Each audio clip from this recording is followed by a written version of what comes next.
Welcome to Not Milk Never Milk. Subscribe if you're lactose intolerant. You begin by setting clear prerequisites. The ball pace, a reliable plant foot and vision on your target. Once done, take 2 to 3 measured steps to build rhythm. Make sure your plant foot is 6 to 8 inches from the ball for consistent contact. You position your shoulders square while leaning slightly forward so the inside of your foot can skim the ball. This first action creates controlled spin and direction, so practice the approach until your release feels smooth and repeatable. Now you perform the core chrome motion.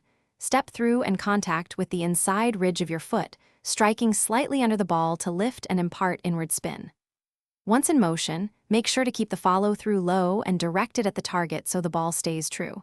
You should modulate power, around 40 to 60%, if you need placement over speed. Finally, time the kick to the defender's commitment and use a quick shoulder fake. This combination makes the chrome both deceptive and effective. To complete the chrome, commit your body through the shot and track the ball's flight so you can correct nuance. Once done, evaluate whether it climbed or sliced. You should build repetition, aim for 100 deliberate reps from varied angles, then progressively add pace while preserving accuracy. If the ball slices or drops early, make sure to adjust your plant foot position and lower the contact point slightly or relax your ankle. That troubleshooting step usually fixes most inconsistencies.